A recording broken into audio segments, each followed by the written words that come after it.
Middle east में चल रहे तनाव ने पूरी दुनिया को चौंका दिया है, लेकिन इस संघर्ष के बीच एक ऐसी बात सामने आई है जिसने खाड़ी देशों की नींद उड़ा दी है। अब चर्चा सिर्फ युद्ध की नहीं बल्कि सुरक्षा और भविष्य की है। सबसे बड़ी बात यह कि सऊदी अरब के सैन्य और रणनीतिक विशेषज्ञ अब खुलकर कह रहे हैं कि अगर सुरक्षा मजबूत नहीं हुई तो आने वाले वर्षों में देश की सबसे बड़ी परियोजनाएं खतरे में पड़ सकती हैं। दरअसल ईरान और इजराइल के बढ़ते टकराव ने पूरे खाड़ी क्षेत्र की सुरक्षा व्यवस्था को सवालों के घेरे में ला दिया है। हाल के ड्रोन और मिसाइल हमलों ने ये दिखा दिया कि आधुनिक युद्ध अब सिर्फ सीमाओं तक सीमित नहीं है। अब किसी भी देश के आर्थिक केंद्र, तेल भंडार और भविष्य की मेगा परियोजनाएं सीधे निशाने पर आ सकती हैं। यही वजह है कि अब सऊदी अरब और संयुक्त अरब अमीरात दोनों अपनी रक्षा रणनीति पर दोबारा विचार कर रहे हैं। इन देशों ने पिछले कई सालों में अपने विकास को लेकर बड़े बड़े सपने देखे थे। सऊदी अरब ने विजन 2030 के तहत अपनी अर्थव्यवस्था को तेल पर निर्भरता से बाहर निकालने की योजना बनाई थी। इसी योजना के तहत भविष्य का शहर न्यूम सिटी बनाया जा रहा था।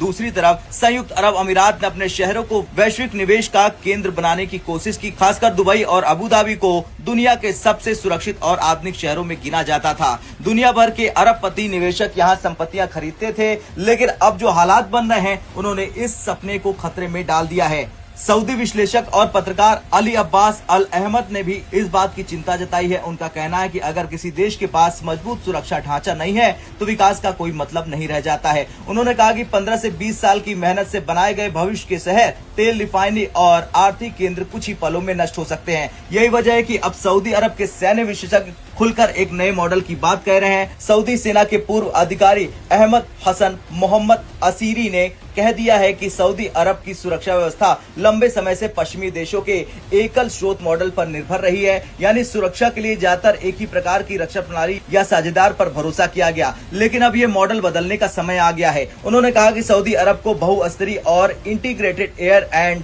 मिसाइल डिफेंस सिस्टम की जरूरत है और इसी संदर्भ में उन्होंने भारत का उदाहरण दिया। उन्होंने कहा कि जिस तरह भारत ने अपने सीमावर्ती इलाकों में आने वाले ड्रोन और मिसाइल खतरों का सामना किया, वो कई देशों के लिए एक मॉडल बन सकता है। दरअसल भारत ने पिछले कुछ सालों में अपनी एयर डिफेंस क्षमता को काफी मजबूत किया। भारतीय रक्षा प्रणाली अब अलग अलग स्तरों पर काम कर रही है। लंबी दूरी की मिसाइलों से लेकर छोटे ड्रोन तक को ट्रैक और इंटरसेप्ट करने की क्षमता विकसित कर दी गई है। इसी तरह की मल्टी लेयर सुरक्षा प्रणाली को ही integrated air and missile defence यानी कि IAMD कहा जाता है।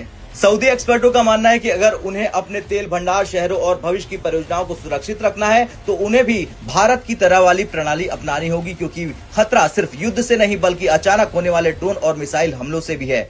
ईरान की कई मिसाइलें लंबी दूरी से आती हैं, जिससे उन्हें रोकने के लिए कुछ समय मिल जाता है, लेकिन अगर रक्षा प्रणाली मजबूत नहीं हो तो कई मिसाइलें अपने लक्ष्य तक पहुंच सकती है। इसके विपरीत भारत ने अपने आसपास के खतरों को ध्यान में रखते हुए ऐसी सुरक्षा रणनीति बनाई है जिसमें radar, intercept missile, air defence gun और नेटवर्क आधारित सिस्टम एक साथ काम करते हैं। यही वजह है कि अब मिडिल ईस्ट में भी भारत के मॉडल की चर्चा हो रही है और अगर सऊदी ने समय रहते अपनी रक्षा रणनीति नहीं बदली तो उसके सबसे बड़े आर्थिक प्रोजेक्ट खतरे में पड़ सकते हैं और यही बात अब वहां के रणनीतिक एक्सपर्ट भी मानने लगे हैं।